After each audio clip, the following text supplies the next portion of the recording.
Okay, what is going on, everybody, and welcome back to another edition of Juggernaut Retro Reviews. So, today we are going to be talking about WWE Backlash 2009. So, we come off the heels of WrestleMania 25th anniversary. So like I said in previous Backlashes, a lot of WrestleMania rematches and stuff. Plus there's, also some new matches and stuff. But a majority of these matches are WrestleMania rematches, which I thought 2009, up to April and stuff, was doing decent for what it was. I mean, it wasn't great, but I mean, it was better than the second half of 2009. So I would say this Backlash, or this pay-per-view of 2009 right here, was probably one of your stronger pay-per-views of the year, in my opinion. But yeah, like I said, we go back to April 26, 2009, and this show was held from Providence, Rhode Island at the Dunkin Donuts Center. So let's quit wasting time. Let's go ahead and get started with these review, sorry. So the first match that kicked off the show was ECW Championship. We had Jack Swagger defending ECW Championship against Christian, and it was like when Christian first came back in 2009, it was like in ECW. They had a match, and in his first match back, Jack Swagger won that match, and then they didn't really do anything after that. And then Christian, he went on a hot streak. He was winning a lot of matches, and then on the debut of WWE Superstars, that used to be on WG in America, and then went to the WWE Network. But yeah, Christian, he won the number of contenders match on WWE Superstars, and that's how he got this ECW Championship match. So, yeah, I mean, I think this match was fine for what it was. I mean, it was nothing too crazy. It was a decent opener. People were really behind Christian here. But it came down. So Jack Swagger, he was getting ready to take off the top turnbuckle in one corner, but the referee stopped him from doing that. And then Christian was in another corner, and while the referee wasn't looking, took off the other turnbuckle in the other corner. So Jack Swagger running at Christian, and Jack Swagger hit his head, and then Christian hit the kill switch to get the 1, 2, 3, and new ECW champion. It's Christian. So, Christian kind of cheated to win, but I mean, he's still a babyface and stuff. And this is one of Christian's first ever world titles he's won. Because he's been IC champion before, he's been, European champion, he's been tag team champion, but he's never won a world title. It's ECW championship, but it's still a world championship nonetheless. But hey, this was a decent opener, nothing crazy here. So yeah, let's move on to the next match. So we had Chris Jericho going up against Ricky the Dragon Steamboat. So back at WrestleMania 25, Chris Jericho had a match it was a handicap match. It was Ricky the Dragon Steamboat, Jimmy Snuka, Roddy Piper, and then Ric Flair was in the corner of those legends. And like I said, so it was a handicap match. So at this point, Jericho, he was disrespecting a lot of legends and stuff. I love this Jericho at this point. He was doing great stuff. Calling everybody hypocrites and disrespecting legends and wearing the suit and all that. I just like the Jericho that was going on at this point. Yeah. So back at WrestleMania 25, Jericho, did he lose that match? No, I'm pretty sure he won that match. Yeah, he beat those legends in that match, I'm pretty sure. And then he even beat up Ric Flair and stuff. And then Mickey Rourke came in and knocked out Chris Jericho, which, that's one of the most memorable things that happened at WrestleMania 25.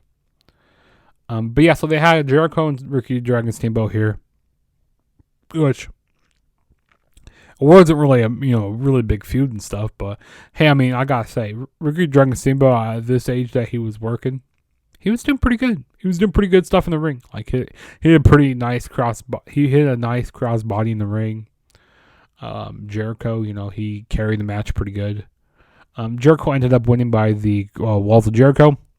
So the winner of the match was Chris Jericho, and basically this was Ricky the Dragon Steamboat last match in WWE. So yeah, it was right to have Jericho go over, because why would you have Ricky Dragon Steamboat go over? He's not going to be there every week. So yeah. And then the next match we had was Kane going up against the Money in the Bank briefcase winner, CM Punk, which this was the second year CM Punk won the Money in the Bank, because the year prior he won at WrestleMania 24. So, yeah, he won the Money in the Bank 2 consecutive years in a row. Yeah, basically the whole feud behind this was Punk and Kane were the last two at the top, and then last two at the top of the ladder at WrestleMania 25. That's basically what this feud was. And then, like, CM Punk beat Kane on the Monday Night Raw. And then Kane beat Punk in a, like, tag team match. So basically, that's how this ended up being a match and stuff. This match was just kind of filler, just kind of here. But, I mean, both these guys worked good together in the ring.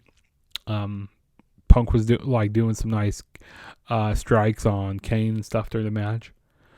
But Punk was going for a kick on Kane, but Kane caught his leg, and it ended up doing it was a weird modified choke slam. Like, Kane still had Punk's leg, and then how they did a choke slam. But Kane ended up winning the match.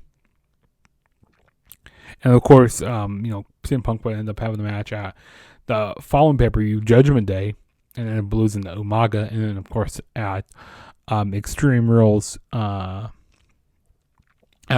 Punk will cash in the Money in the Bank briefcase on Jeff Hardy, and do his heel turn. I just don't understand why the Money in the Bank briefcase holders get booked so bad. I mean, it always happens. They lose so many matches repeatedly, and then they end up winning the world title. It just doesn't make any sense why they do it that way. It's that's WWE logic to a T. But yeah, Kane ended up winning the match here. And then the next match we had was we had Jeff Hardy and Matt Hardy in an I Quit match. So this even goes back to before WrestleMania, before this pay-per-view. It was at the Royal Rumble where Matt Hardy turned on Jeff Hardy in where Matt Hardy turned on Jeff Hardy. And Matt Hardy said previous times that he wasn't a big fan of this feud. I mean, he liked working with Jeff Hardy. He liked working with his brother. But he didn't like the kind of storyline that they were going with here. Where Matt Hardy burned down Jeff Hardy's house, and how he ran Jeff Hardy off the road and all that. He didn't like that. Matt Hardy wasn't a big fan of that. But they still, besides, all the stuff that was going on with this feud, they still had great chemistry. They're brothers. They were doing a pretty good feud here. They made the best out of this feud, what they could. I really enjoy the stuff that they did in Impact, in TNA. The whole the Ultimate Deletion, that deletion stuff that they were doing back in 2016. I really enjoyed that, or 2015. But yeah, Jeff Hardy and Matt Hardy here, like I said, really good chemistry. This was a 20 minute match here. There were some points in the match where it was kind of slow. And I like how the referee wasn't constantly asking, "Hey, do you quit?" Putting the mic directly in their face during the whole time. So I don't mind that. Because there's sometimes in I Quit matches where the referee is constantly saying, "Do you quit? Do you quit?" And the guy says, "No, I don't quit. No." I just keep saying that for the longest of time until they get to the big spot in the match. But yeah, this match really wasn't like that. But there's, like I said, some points where the match was slow. But Jeff Hardy ended up winning the match when, Matt Hardy kept saying he didn't want to quit. He didn't want to quit. So Jeff Hardy, he hit a twist of fate, hit a swanton. He still wasn't quitting. So Jeff Hardy was looking under the ring. He grabbed the table and ended up grabbing some duct taping Matt Hardy's legs, and then grabbed some rope and then tying Matt Hardy onto a table. And then Matt Hardy, he was just pleading to Jeff Hardy, said not to put him through the table. So he says, he was like, "Jeff, I love you, man. I love you. I'm sorry everything I did to you." Doing this big speech to, try to not get put through the table. And then also, Jeff Hardy ended up bringing a ladder out because everybody, It looks like he was going to do a swanton through the table off the ladder. But yeah, like I said, Matt Hardy kept leading, and then before Jeff Hardy put him through the table, Matt says, "Okay, I quit," and then Jeff still put him through the table. Instead of doing a swanton, he did a leg drop through the table, and that was that. That's how Jeff Hardy won this match here. And this feud was basically done after that. And then I think Matt Hardy kind of had an injury here going on. I think like he broke his arm or something like that. Because I remember back in 2009, Matt Hardy was like wrestling like with a cast on and stuff. Being while on TV. And then like later on in the year, they turned Matt Hardy back to being a babyface. But yeah, I mean, it was an okay match. It was good for what it was. Like I said, they both had good chemistry in the ring. Okay, and then the next... Okay. And then the next thing we had was the Khali Kiss Cam. So we had Santina Marella. Santina. It was Santina. You guys remember Santina won the Miss WrestleMania Miss Battle Royal, or the Battle Royal at Mania. And, the kayfabe story, like with Beth Phoenix, them, Santino Marella and them dating and stuff. Well, Khali wanted to kiss Santina, and then Santina tried backing out of it and said that, he has another love, that Santina's lover is JR. And then, I was worried. And the Beth Phoenix came out. Beth Phoenix and Santina ended up having a match. It was a really short match. It was terrible. Khali ended up doing a Khali chop to Beth Phoenix, and then Santina pinned Beth Phoenix for the 1, 2, 3, and still missed WrestleMania. Santina, this was stupid. This is, if you're watching this pay-per-view, I say skip over this match. Skip over it. It's terrible. Very nauseating to watch this match here. It was bad. Don't even watch this match. But yeah, that was that. And then next, we move on to the co-main event here. So we had a 6-man tag team match for the WWE Championship. So if Triple H or any of his members had gotten disqualified or counted out, pinned, or submitted, Orton would become the new WWE champion. So it was Triple H defending the WWE Championship against Batista. Sorry. Triple H. It was a team of Triple H, Batista, and Shane McMahon going up against the team of Legacy, Cody Rhodes, Ted DiBiase, and Randy Orton.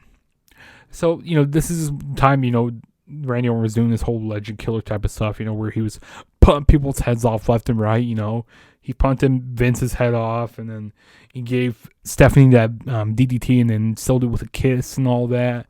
Punted Shane's head off, and and then like the year prior, like punted Batista's head off. So Batista just like returned.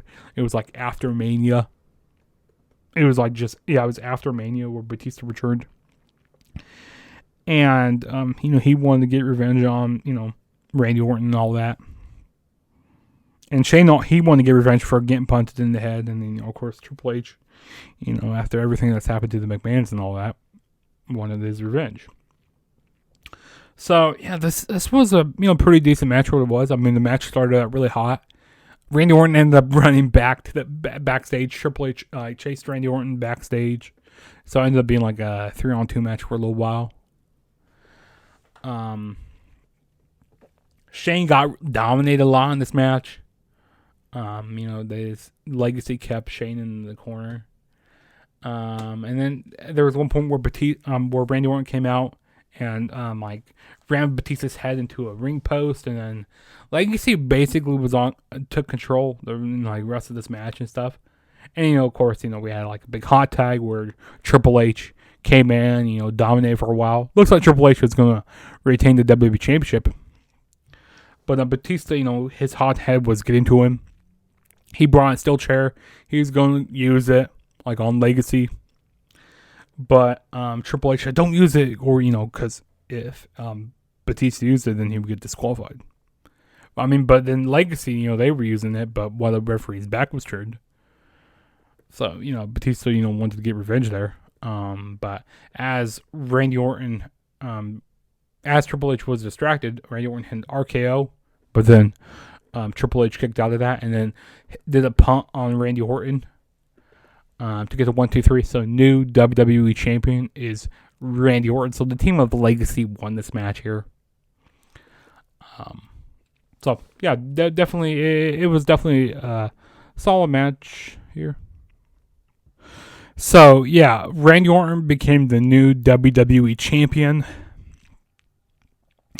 And like I said, the team of Legacy won the match, and then you know, after that, Randy Orton and Batista will go on to continue to have a feud.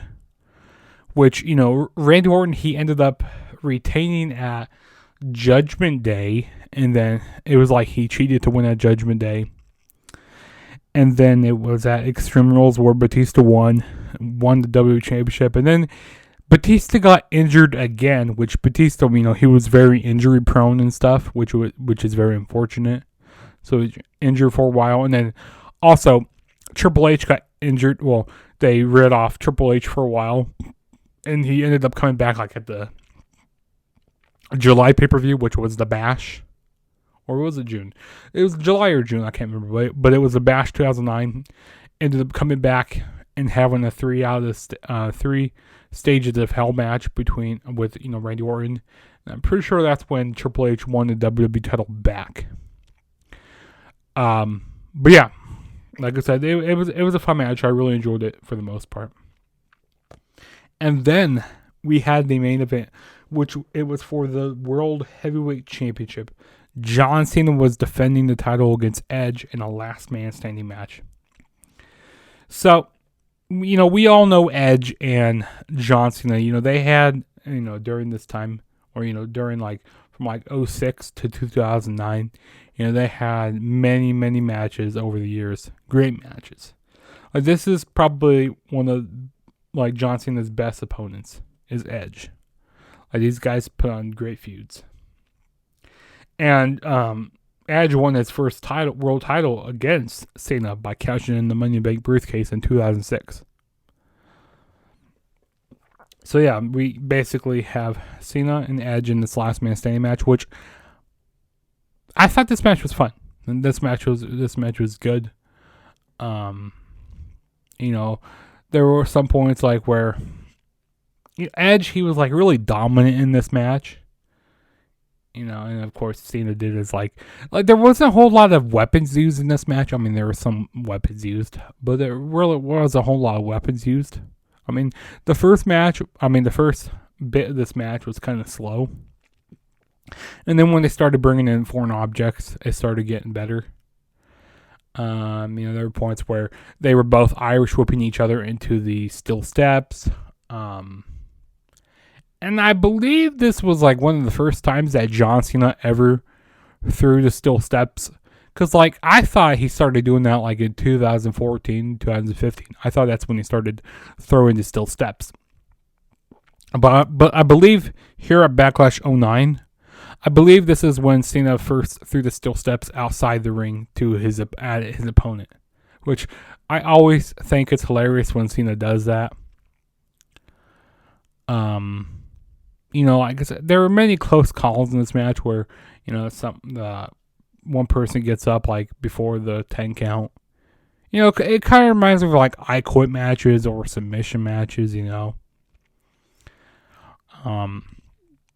There was one point where Cena did a AA into the crowd, and AA edged into the crowd. It was off the announce table, and then took out a whole bunch of hands, which I think that was a plant. I think those were some maybe wrestlers and stuff. Because Cena one just threw Edge onto a pile of fans, you know, onto some fans and stuff. He wouldn't have done that. There was one point in the match where they both were running through the concourse, running through past the concession stands above the concourse. So I thought that was pretty cool in the match.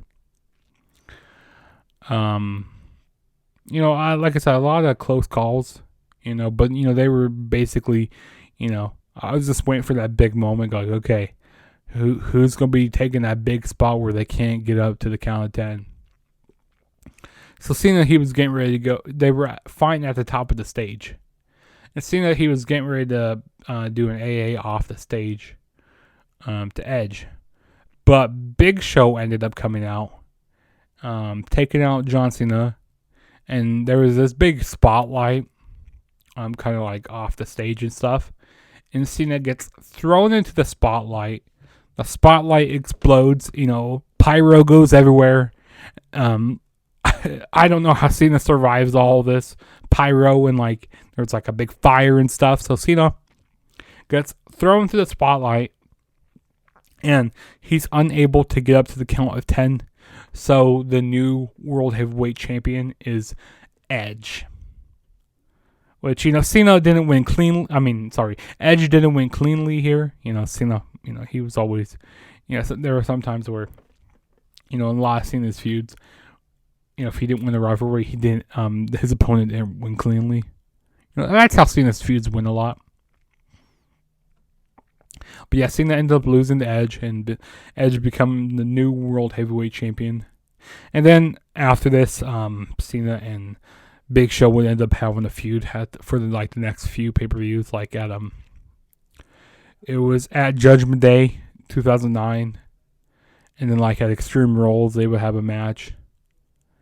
And then, of course, later on in the summer of 2009, Cena would have a feud with The Miz. But yeah, that was Backlash 2009, guys. Overall, I thought this was a very enjoyable pay-per-view. I wouldn't say it's better than I don't think it was better it wasn't better than 2008. It wasn't better than 2007, but there were some pay-per-views. There were some backlashes that this one is better than. But overall, it was a solid pay-per-view nonetheless. So that was my review, guys. If this is your first time ever checking out my channel, hit that subscribe button. That really helped me out a lot. Also, don't forget to go in the comments. Tell me what videos you guys want to see on my channel. Also, hit the like button. Don't forget to share the video with all your friends.